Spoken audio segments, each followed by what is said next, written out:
Un saludo a todos, ¿cómo están? Una disculpa por no haber hecho videos en los últimos, tal vez unas 2 semanas, 3 semanas. Eh, Voy a tratar desde Pesaj, mejor dicho, desde antes de Pesaj, que no he podido hacer videos, ni hablar sobre los temas de las parashá, ni nada de eso, pero voy a tratar de ponerme al corriente. Por lo pronto, voy a hablar sobre eh, esta parashá pasada, de la semana pasada, que es Kedoshim, ¿sí? Eh, Ahí en esa parashá eh, hay una ley, ahí se habla de varios mandamientos, de varios mitzvot, pero hay una misma, hay una ley que no es particularmente llamativa al principio, pero que hace una aparición triple, ¿sí? En esta parashá de la que les hablo, Kedoshim, que fue la de la semana pasada. Y esta ley nos advierte contra algo que se da en muchas partes del mundo y que es algo arraigado entre mucha gente. Y esto es la clarividencia espiritual, por llamarla de alguna forma, ¿sí?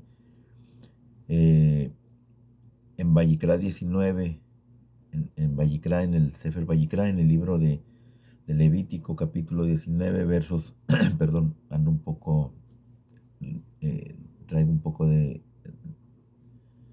eh, ando un poquito enfermo de mi garganta, pero demasiado agua helada. Eh, en el Sefer Vayikra, en el libro de Levítico, en el capítulo 19, versos 30 al 31, dice: no te vuelvas a los fantasmas y no consultes a los espíritus familiares para ser contaminado por ellos. Yo soy Adonai tu Elohei. Ante los ancianos te levantarás y mostrarás deferencia a los ancianos. Y luego dice en el capítulo 20, verso 6, si alguno se vuelve hacia fantasmas y espíritus familiares y se extravía tras ellos, pondré mi rostro contra esa persona y la cortaré de su pueblo. Y después en el capítulo 20, verso 27, 21, 1 y capítulo 21, 1 dice: un hombre o una mujer que tenga un fantasma o un espíritu familiar será muerto. Adonai dijo a Moshe: habla a los sacerdotes, los hijos de Aarón. Y aquí nos podemos preguntar, aquí nos podríamos hacer una pregunta acerca de esta ley, ¿sí? Esta ley que aparece tres veces en esta parashá Kedoshim, ¿sí? Aquí podríamos preguntarnos, ¿por qué se destaca esta ley? ¿O en qué se destaca esta ley para que se repita? ¿Es acaso un problema de proporciones tan grandes, épicas, que tenemos que ser advertidos no una, no dos, sino 3 veces? Yo considero que sí, porque actualmente en, en, en la actualidad, mucha gente acude a este tipo de cosas y no podemos nosotros, como creyentes en el único y verdadero Elohei de Israel, no podemos hacer lo mismo. En primer lugar, sería útil una definición de estas prácticas, ¿sí? Rashi, ese gran exegeta medieval, define estas prácticas como métodos de conexión con los muertos, ¿sí? Y dice: el Ob es una práctica mediante la cual se eleva el espíritu de los muertos para saber lo que depara el futuro de la persona que pregunta, ¿sí? Dice: el espíritu hablará desde el interior del cuerpo del ejecutante de este rito, ¿sí? eh, como si fuera un medium, esa persona así como si fuera un medium, ¿sí? Un recipiente donde el podríamos compararlo como una radio, ¿no? Que recibe la señal del muerto y por medio de él habla, ¿sí? Y la segunda práctica, el Yidoní, tiene un objetivo similar, pero aquí se usa un hueso de pájaro, ¿sí? Y que se coloca en la persona que está ejecutando este, este ritual, lo utiliza, ¿sí? Y el espíritu de los muertos habla por medio de la boca de esta persona, ¿sí? Por medio de la boca del ejecutante de este rito. ¿Por qué la Torah se opone a estas prácticas con tanta vehemencia? ¿Sí? La razón inmediata es clara. Son parte integral de la cultura idólatra pagana de Canaán. ¿Sí? Esa cultura, en ese tiempo, en esa época, esa cultura era la antítesis de la atmósfera monoteísta que representa a Israel y a la Torah. ¿Sí? Hay que recordar que todavía no era el pueblo de Israel, apenas, bueno, ya era el pueblo de Israel, pero iba hacia la tierra de Canaán.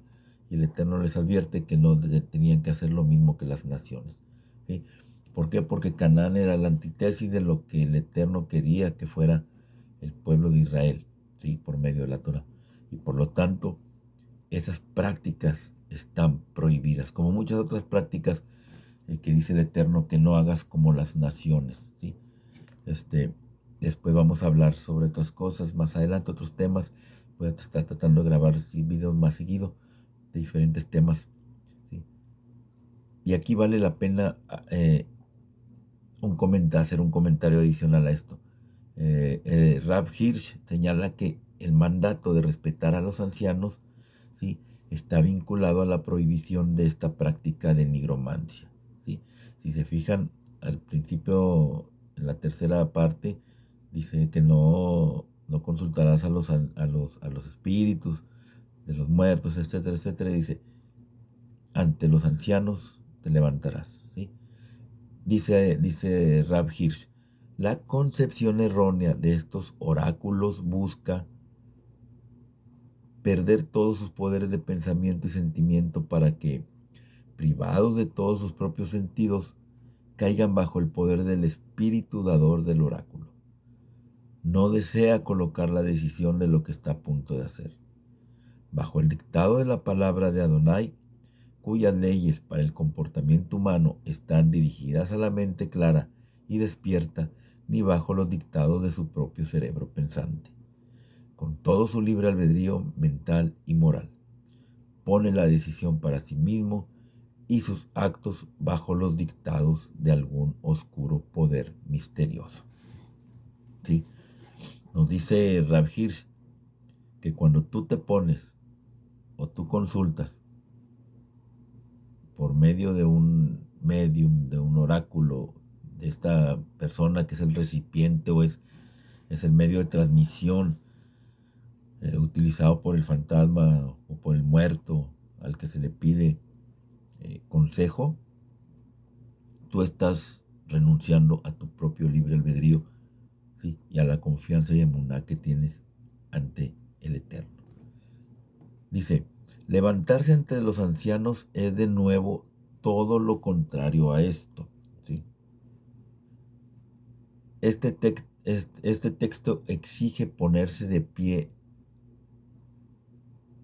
para demostrar, para honrar a un anciano, ¿sí?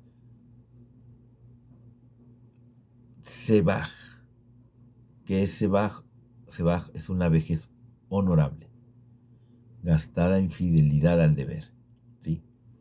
Y Signaj es madurez de sabiduría que se ha obtenido por el estudio de la Torah. Te vas a poner de pie ante la experiencia y la sabiduría. Cuando tú llegas a viejo, tienes experiencia, pero puedes no tener sabiduría. Pero cuando tienes la Torah, y llegas a viejo, tienes experiencia y tienes sabiduría.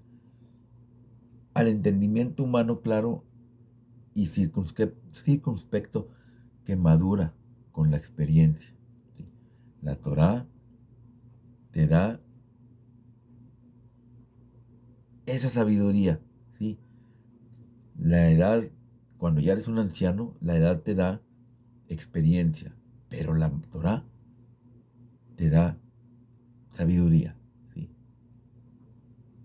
Y a eso es a lo que debemos de rendir homenaje, a la experiencia y a la sabiduría, cuando nos encontramos ante sus representantes, ante ancianos, entre comillas, y sabios, ¿sí? A ellos son a los que debemos de rendirles homenaje, levantándonos y honrándonos, ¿sí? Honrando, dándoles honor, ¿sí? Y rindiéndoles homenaje, mas no idolatrándolos, mas no haciéndolos unos ídolos, ¿sí? Y esto, ¿sí? Esto es lo opuesto al fantasma o al espíritu al que la gente se acerca para pedirle consejo, ¿sí? Porque abres una puerta, le estás dando potestad, entre comillas, a ese espíritu para que entre en tu vida, ¿sí? El Rab Hirsch ve a los ancianos como la respuesta al deseo de buscar consejo de los espíritus, ¿sí? Los ancianos te van a dar consejos superiores, ¿sí? Hay un midrash eh, donde se señala la mención de la clarividencia adyacente a las leyes de los sacerdotes, ¿sí? Hay que recordar que el Cohen Agadol tenía el pectoral y tenía el Umim Menturim, ¿sí? Que cuando él necesitaba hacer una pregunta al Eterno, el Eterno le daba la respuesta por medio de estas piedras, por así decirlo, el Umim Menturim. Y esto es, Rav Hirsch ve a los sacerdotes como la dirección apropiada para la búsqueda religiosa y espiritual de uno, ¿sí? Que debe ser la alternativa preferida a la nigromancia. Ahora tú me vas a decir, pues sí, pero no tenemos sacerdotes en la actualidad. Y tienes razón, no tenemos sacerdotes. Pero hay ancianos y hay sabios, ¿sí? Gente estudiosa de la Torá que te puede dar un consejo basados en la Torá, ¿sí? El hombre siempre ha estado intrigado por el futuro. El hombre siempre quiere saber qué le traerá el futuro, si le va a traer éxito, si le va a traer comodidad, si le va a traer riqueza, si le va a traer una buena vida, o qué es lo que le va a acontecer en el futuro, si le va a acontecer alguna desgracia o algún mal momento, etcétera, etcétera. Y mucha gente en el mundo secular, ¿sí? Consulta con los espíritus de los muertos en un momento de crisis, porque imagina que esa alma que ya se liberó del cuerpo terrenal, ¿sí? Tiene una visión mucho más clara de su destino que él, que es un cuerpo, que es un alma encerrada en un cuerpo, ¿sí? En las escrituras, Shaul Hamelech, el rey Saúl, ¿sí? Va y consulta con uno de estos oráculos, ¿sí? Y él está a punto de ir a la guerra y siente que no puede pelear sin algún conocimiento previo del resultado de esa guerra. Y esto lo pueden leer en Primera de Samuel capítulo 30. Pero en la visión práctica realista de lo que es el judaísmo en la actualidad, no hay lugar para esto, como no debe de haberlo para nosotros tampoco. El destino del hombre está determinado y se determina por él mismo y solo por él. Las consecuencias son resultado de tus actos. Sí, tus acciones en el mundo real lo convierten en lo que es. ¿Intentamos determinar nuestro futuro buscando los espíritus o trabajamos de acuerdo a la Torá, para cambiar nuestras vidas desde adentro, mediante una autotransformación que puede ser lenta y puede ser dolorosa en algunos casos, ¿sí? Pero que al final nos va a retribuir, ¿sí? Grandes satisfacciones.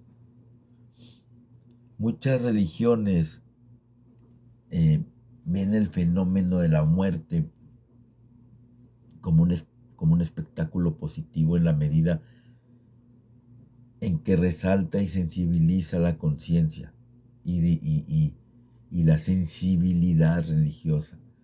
Y por lo tanto santifican la muerte, ¿sí? Y santifican la tumba, porque es aquí donde nos encontramos en el umbral de la trascendencia, en el portal del mundo venidero. La muerte es una ventana llena de luz, dicen, abierta a un reino exaltado y supremo. Pero el judaísmo, ¿sí?, proclama, sin embargo, que entrar en contacto con los muertos precipita la contaminación. Y no el judaísmo como religión, pero la Torá también lo dice, que no te contaminarás con un muerto. El judaísmo aborrece la muerte, la Torá aborrece la muerte, aborrece la descomposición orgánica y la disolución, ¿sí? Y nos invita a elegir la vida y a santificarla. Y esto se refleja en el pensamiento alágico, que ve en la muerte una aterradora contradicción, ¿sí?, con toda la vida religiosa. La muerte niega toda la magnífica experiencia del hombre alágico, ¿sí? Como dice el Salmo 88, soy librado de entre los muertos. Ahora, la tarea del individuo, digamos lo religioso, está ligada a la ejecución de los mandamientos. Y esta ejecución está confinada a este mundo, a esta realidad física, a esta realidad concreta, a la vida clamorosa, tumultuosa, a esa vida que palpita con exuberancia y con fuerza, ¿sí? Y por lo tanto la santidad necesita mantenerse alejada de la muerte. La nigromancia se designa como aquello que contamina. ¿Por qué? Porque es un intento de dar respuesta a la vida buscando a los muertos. Pero vemos que la Parashá Kedoshim lleva el sello de la santidad, de la Kedushá, y es su orientación de este mundo lo que permite que esta Parashá Kedoshim nos proporcione una receta para la santidad. Vamos a ver la santidad redefinida. A primera vista, el encabezado de la Parashá parecería algo fuera de lugar, ¿sí? Para una Parashá tan involucrada en los actos rutinarios de la vida, ¿sí?, encontramos ese título improbable de santidad.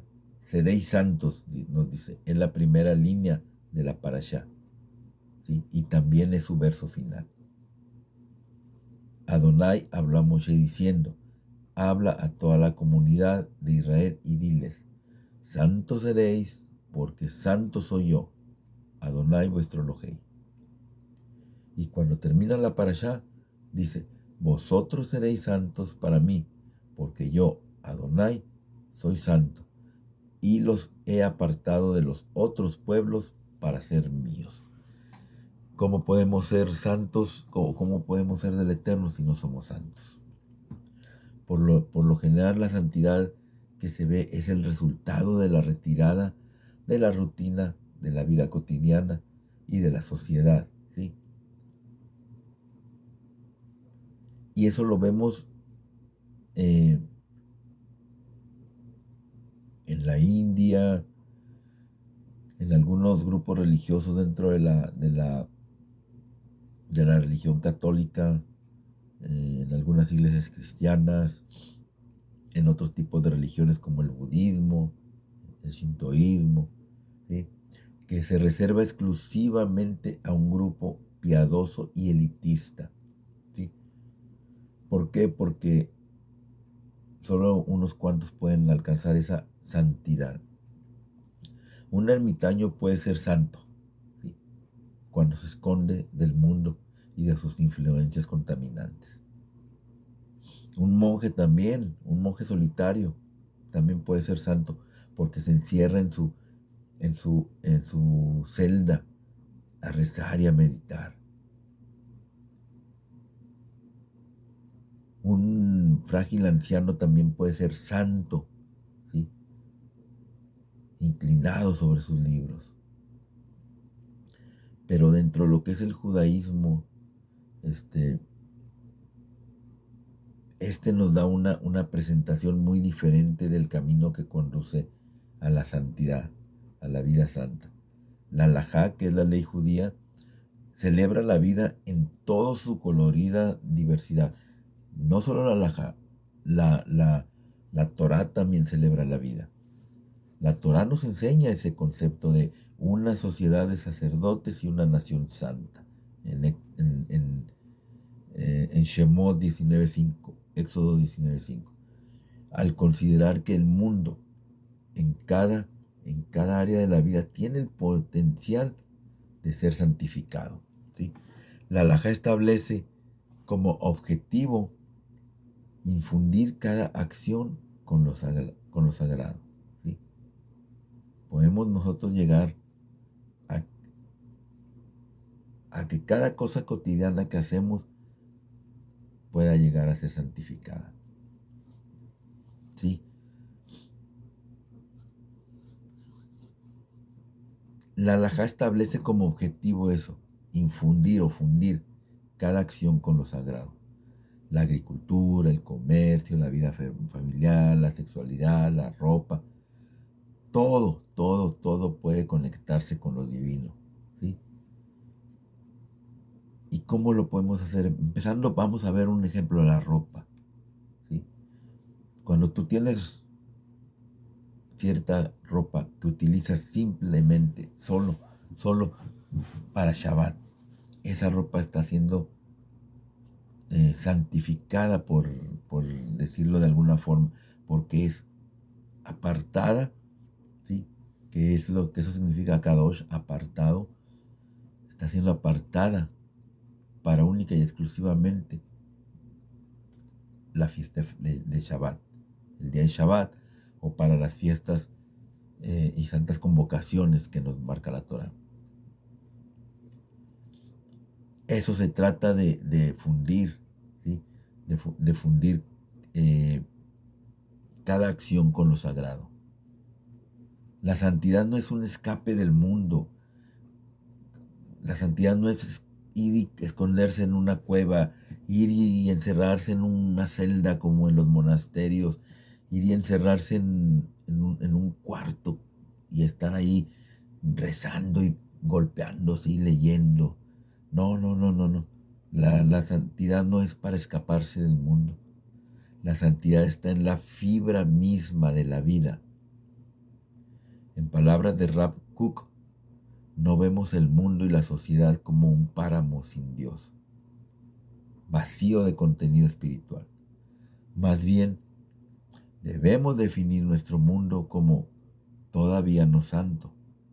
Y en consecuencia, tenemos que trabajar en nuestra santidad para hacer de este mundo un lugar santificado y puro, para que la Shejinah, la presencia divina, pueda estar entre nosotros.